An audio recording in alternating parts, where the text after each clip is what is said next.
extravagant, a'udhu billah. No, he needs it. He has a business. Right or wrong? His business required 50 cars. Otherwise, that's what the business. Now that person can get 50 cars. How can it? No problem. Because that's his business, and business required those cars. But a business that requires 50 cars, that person should be making some money. Right or wrong? Nobody in his mind, he's going to invest a lot of money on some cars and he's losing, right? Usually if the business is big, the profit is going to be a little bit bigger. And that person should go to make Hajj. So the message here is clear, right? There are people, they may be out there, people who, mashallah, they have money, they save in money, they've been in so many places, but they never made Hajj or Umrah. They've been to this place and this country and this safari and these vacations and here and there. Well, Hajj? No, I'm still young, I'm only 43. Here you are, 43. Who told you you have to be 70 to make Hajj? Puberty. You reach the age of puberty, you have money, you gotta go make Hajj. You reach the age of puberty, but you don't have money, you're still studying, now you don't make Hajj. You get a job, you graduate and get a job, and mashallah, and now you're doing good, you go make Hajj. You go make Hajj. أي نعم. ثانيا هو هذا صفة أداء العمرة. Now we're gonna go by inshallah ta'ala a description in details a little bit on how to make Umrah, how to perform Umrah. We're gonna mention points, okay? Precisely 25 points. And I mentioned that because we may not be able to finish them tonight, because we have like 15 minutes for Salat al-Isha. But for tomorrow, if we stop on any points, we can take on from that point. So we're going to mention 25 points, inshallah ta'ala, as related to sifatu ada il-umrah, how to perform umrah. If a person, the Muslim, is about to make umrah, now when you make Hajj, you're going to make umrah. If you make Hajj tamattu', and that's what is recommended. That's what is recommended. And that's what the Prophet advised the companions to do, to perform Hajj tamattu', which simply consists of making umrah in the months of Hajj, Shawwal, Dhul Qa'dah, and the first 10 days, the first 9 days of the Hijjah, the 8 days of the Hijjah. And then you wait until the 8th of the Hijjah and do the Hajj. That's tamattu'.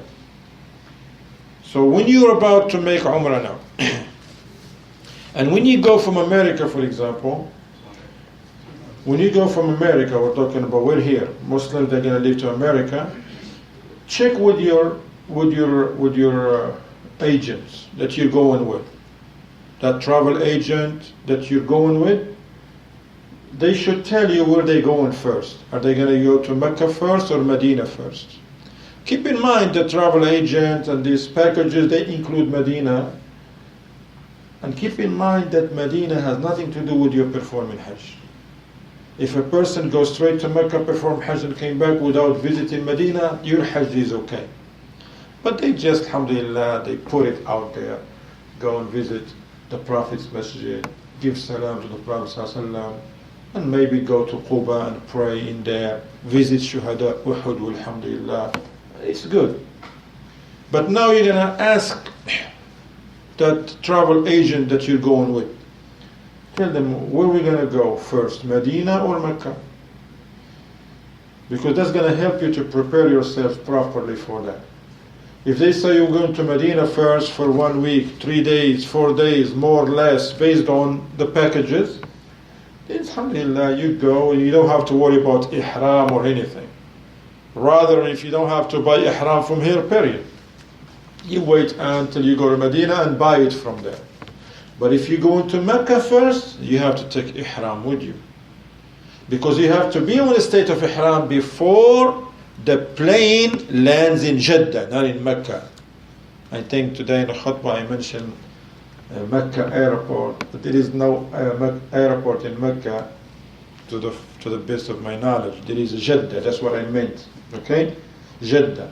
So if you're going to Mecca first, after Hajj they're going to take you to visit Medina, then you have to be in a state of ihram before that aeroplane lands in Jeddah.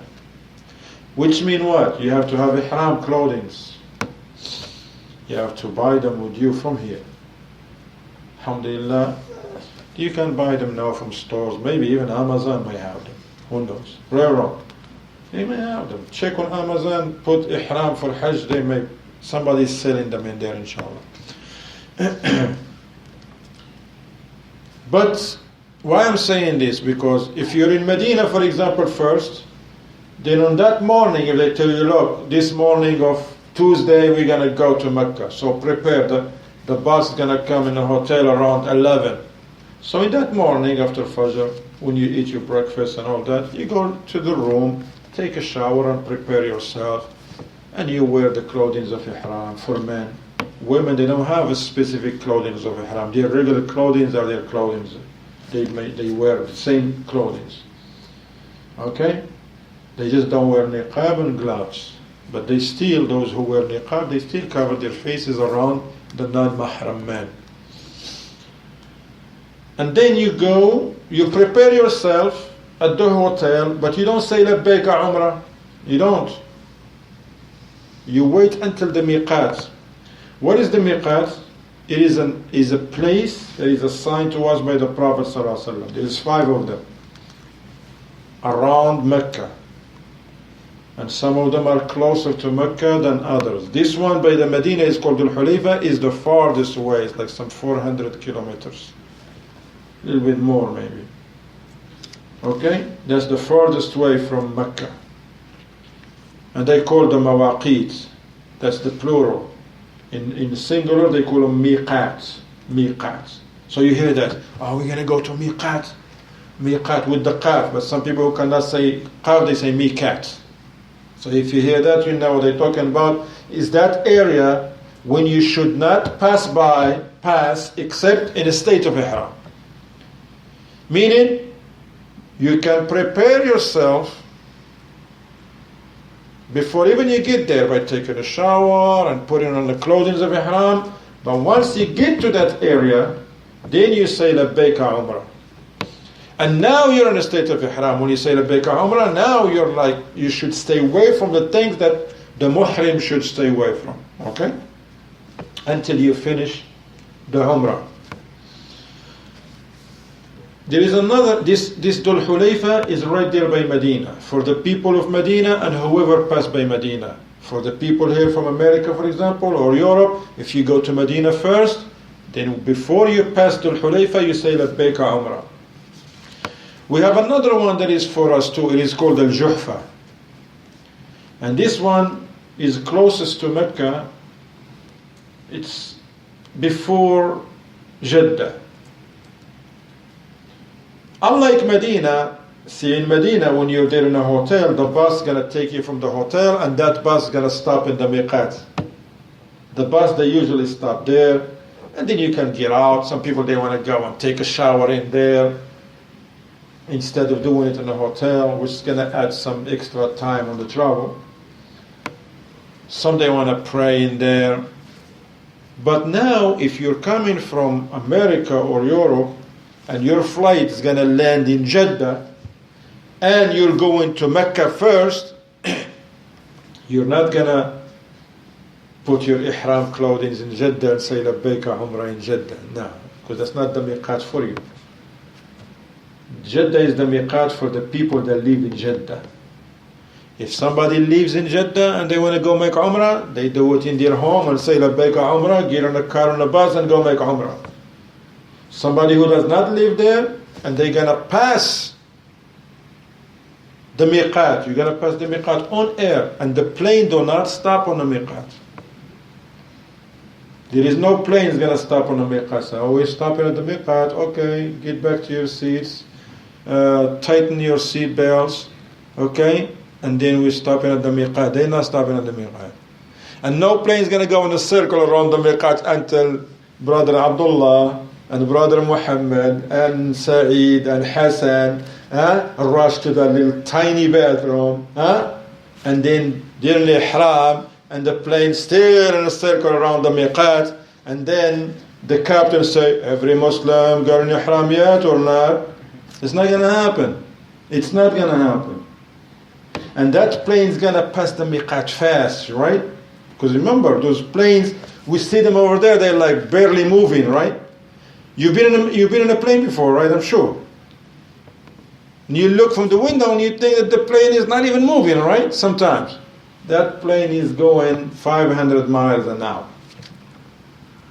500. 600 sometimes. Some of them even reach 700 miles an hour. Amazing. And they're gonna pass the miqat in no time. Yeah, they do that. They reach 7 if the wind is very strong. Because see the wind, they have the tail wings, like the wings that push the plane, and sometimes the wing that is in the face of the plane. That's why next time pay attention to your itinerary. Same flight, ATL to Istanbul, going up is like 10 hours and 5 minutes. Coming back, 12 hours and 15 minutes. Why? Because of this wind factor. Sometimes those winds, they are stronger than in other days. That's why some planes, they're supposed to make 10 hours, they do it in 9 hours because of that wind. Sometimes they say to you the flight's going to do it in 7 hours, but it takes them 7 hours and 50. Why? Because of they face strong winds. That's something else, all right? Alhamdulillah. I just want to let you know, because some people, they be stretching. Why? Itinerary said 11, and it's 11:50. Hey, relax. Read some Quran. Review the Tawaf and the Sa'i. Why you want to get stressed out? You're in the beginning of the trip, right or wrong? Same thing, when you get to Medina or Jeddah, don't stress out over where is the bus? Why nobody's talking to us? People, they forget that they're going there for Hajj. You're not going to Walmart to get a juice. Yes, if you send somebody to Walmart to get a juice and then 3 hours later they still waiting in a parking lot, of course you're going to like, where have you been? Yeah, it's a lot of people out there. A lot of people. And it take you 3 hours for a bottle of juice. They must be doing something else in there. But in Hajj it's different. Even when the travel tell you, or the bus is going to be here at 11, that's why a travel agent, somebody who's a leader who knows, he's not going to tell you that. He's going to tell you, look, he's going to prompt the people, he's going to say, bus is supposed to be here anywhere between 9 and 3 p.m. However, he may be here at 8. You say 9. Yeah, he may be here at 8. Exactly, that's what I'm saying. So you got to be ready. Here in America, we all used to like 5:10, right or wrong? The bus. They look at the itinerary. Marta, the next bus are 10 after 11. And usually they come at 10 after 11, right or wrong? If 3 minutes after that, people start complaining, right or wrong? Sending bad reviews. Marta, bad. Avoid Marta. Bad service. Can wait for 3 minutes, right or wrong? In Hajj, there is no such thing, because I've seen people stretching out. Where is the bus? You tell us at 11. It's 11:15. And then I'm like, wow, these people are 4 p.m. They still gonna be here, maybe. And then just don't stress out. Just relax. Relax. It's a lot of people. Everybody wanna go to the same place. Just relax, okay? طيب. Number 2, as we mentioned, that a person, if he didn't prepare himself in his home, or in the hotel they're staying in, yes, they can do it over there by taking a shower and do those preparations, like taking from their nails, if there is need. Some people, they have no nails, man, it's like cut to the, and then they still want to hurt themselves. No. You cut your nails only if there is a need. Likewise, your hair, for men to trim their mustache, to shave the armpits and the pubic hair, and leave your beard alone. That's haram to touch it in any moment. to give up.